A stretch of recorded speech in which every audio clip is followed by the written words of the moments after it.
Today, I wanted to try judging the goals of characters, organizations, teams, and really whoever else I choose to put on this list.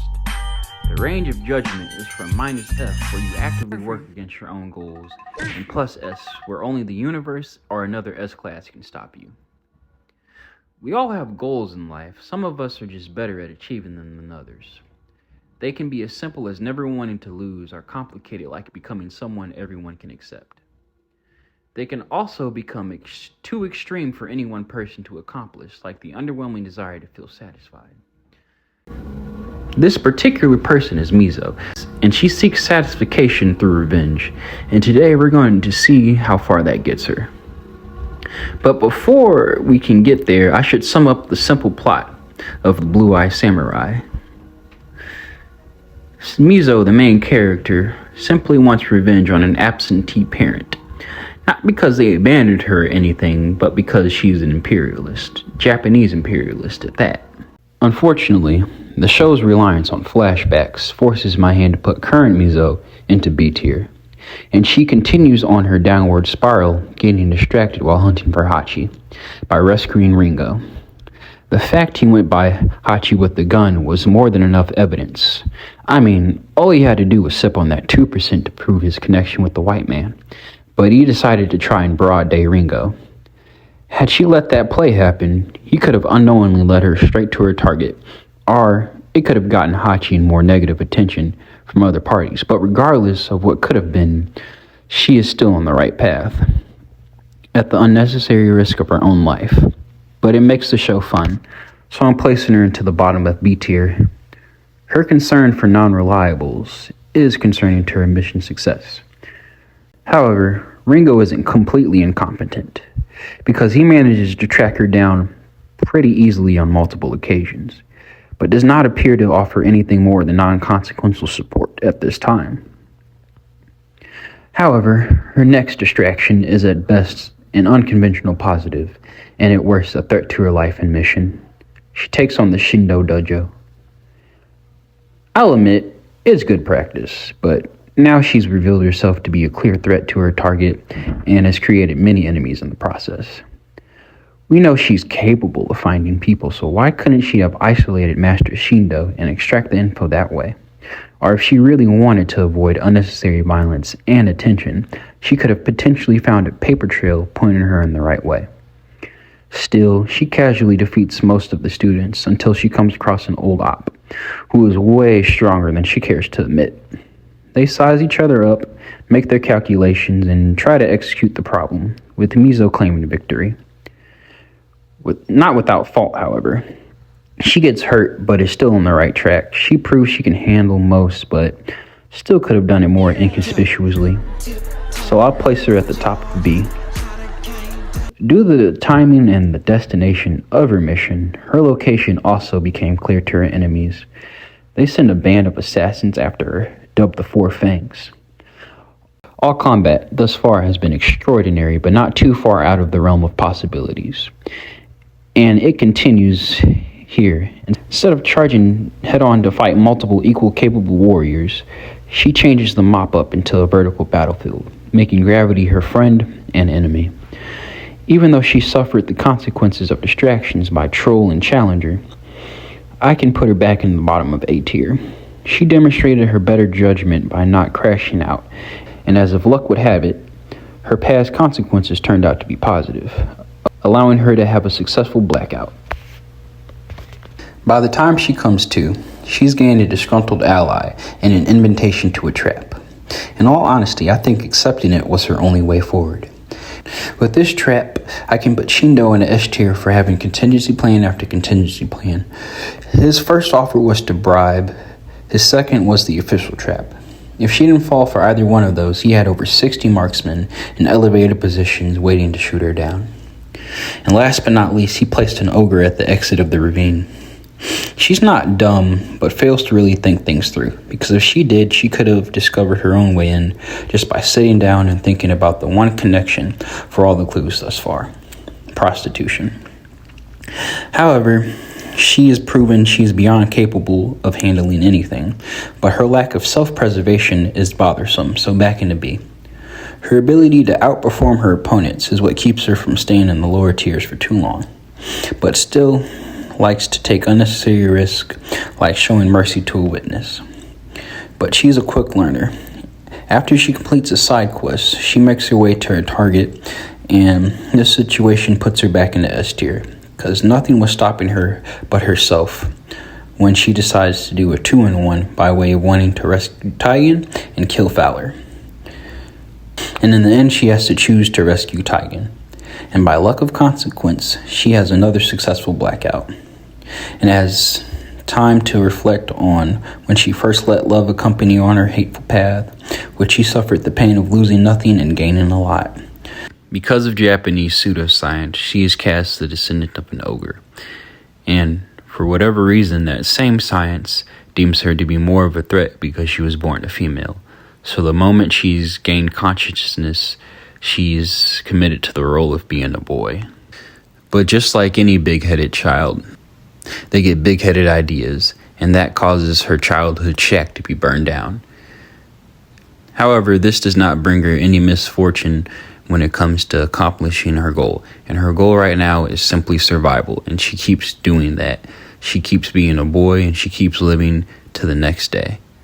She meets up with Swordfather, who can help keep her in S tier. He teaches her swordcraft and allows her to practice at swordplay. However, on her first day out, she's proven to be a D1 crash out, and she's shanked in the gut and has to be hard carried by a leech for a good portion of her early run through. This leech is a manipulative one, however, and she ends up convincing her to drop the whole boy identity and become a woman again. However, she doesn't really know how to be a woman, let alone a wife. She's dropping her off in that type of jungle, keeping her in D tier, holding her back. Her husband's a little bit better with it. He doesn't mind her boyish tendency, doesn't really mind that she doesn't know how to do certain things, mostly because he's like, yeah, she's an ogre, she's a little oni, so it's like, she probably doesn't know how to do too much. She lived a rough life, whatever, so I guess he's kind of decent in that aspect. But at the end of the day, somebody somewhere ended up pulling the wool over her eyes, or I don't know what type of terminology. They just kind of stabbed her in the back. She doesn't know who, but they both kind of piss her off because her mom's a drug addict, well, stepmom or alleged stepmom or whatever. I don't know what's going on with that actually, but yeah, that situation. Either she stabbed her in the back or her new husband stabbed her in the back, and she doesn't really like either one of them at this point, so she ends up killing both of them. With all that being said, Ringo brings Tigan and Mizo to the Swordfather, a friendly S tier who can help Tigan and Mizo get a decent recovery. Still, Ringo won't make it out of C tier till he forms a relationship with Swordfather. But fortunately for Ringo, Swordfather is fond of misfits, so that setup was easy, so he can get moved up into B. Mizo and Tigan go down a rank because they got smacked around by Fowler, and Tigan and Ringo fall down another rank because they try to blame Mizo for abandoning Akemi. Akemi is not worth the trouble, mostly because she'll be well enough marrying into the shogunate's family, so best leave her alone. She has proven her potential, but still is in D tier for being stuck on Tigan. After a little recovering and reflecting, the gang is caught up on current events. Abijah is officially put into the bottom of S tier because he snuck guns into Japan disguised as European goods and paraphernalia, and is on his way to overthrow the current shogunate. It's a good plan, but since he's Irish, he's just another angry leprechaun looking for his gold. He could have been the Dragon of the West by making him a Welshman, but that imagery isn't important. Tigan wants to be a hero and convinces Ringo to tag along, so we can put Tigan into A and Ringo into B. They manage to stall the assassination, but the only one who can thwart it is Mizo, because much like Fowler, she's there because she wants to, not because someone asks or because they feel they have to. So the Shogun ends up getting killed, because it's also kind of his fault all of this is happening, and Mizo doesn't care either way. It's Akemi who puts that philosophy to practice, and she begins her battle with her husband's boy mom by not jacking the royal treasury, putting her into B for finding her place, but hasn't yet come up with the goal. As Abijah attempts to take the first bite of his cake, Mizo swats it out of his hand and focuses on her one goal, murder. Taigen and Ringo complete their mission, with Taigen regaining his samurai title and Ringo finding a more suitable master through Swordfather, keeping them both in A and B tiers respectively. For the second battle, Mizo takes advantage of the chaos by keeping Abijah in the middle of it, preventing him from claiming in hostage or escaping. So she gets to take his place in the bottom of S because he convinces her to let him live, putting him into A until he finds a new ambitions. Speaking of ambitions, S-Class aren't the only ones who can possess them. Everyone in this show deserves my judgment, so if you've stayed around this long, I hope you don't mind liking, commenting, and subscribing so I know what I can do better. Or you might end up like Taigen's and Ringo's dads, who are in F tier because they beat their children. Ringo's dad is at the bottom because Ringo was the main moneymaker for the soba house, being the best cook there, and his dad was still a piece of shit to him, so F tier dad. Taigen's dad pretty much did the same to him, but we don't meet Taigen's dad, and we don't get to, you don't see any of that happening, so. But I trust Taigen, so we'll put his dad in F tier because he beat him. Another F tier character, we got Mizo's old loved ones, her ex-husband and ex-stepmom. They were both clearly just using her as a means to an end, and when she seemingly could not provide those ends, they kind of just stabbed her in the back and just, let fate handle her, and she did not like that.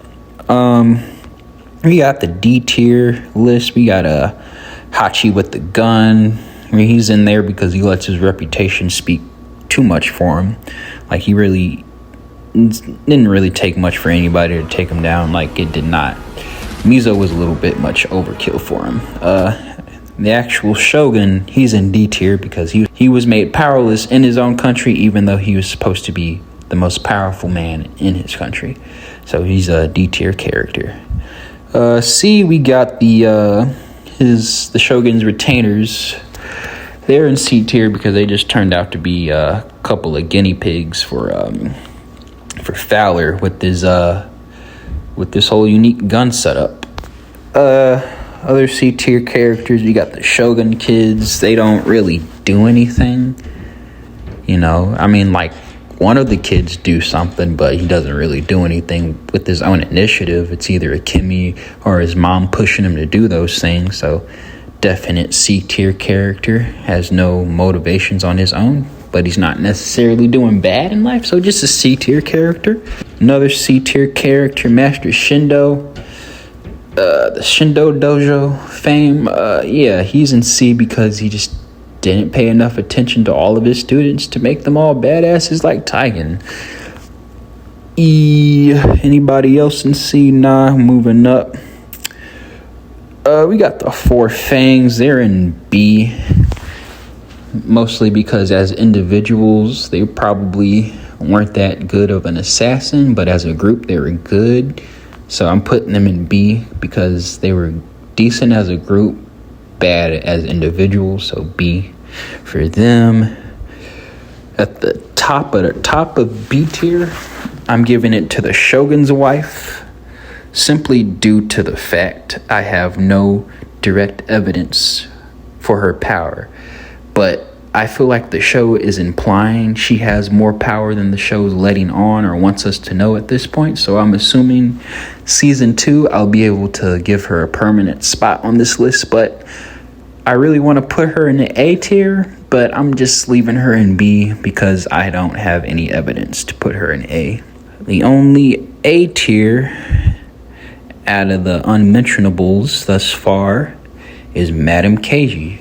She's the one that gets Mizo in the position to take out Fowler the first time, and she's the one to motivate Kimmy to be a better woman by just, quote unquote manipulating her man to get what she needs done.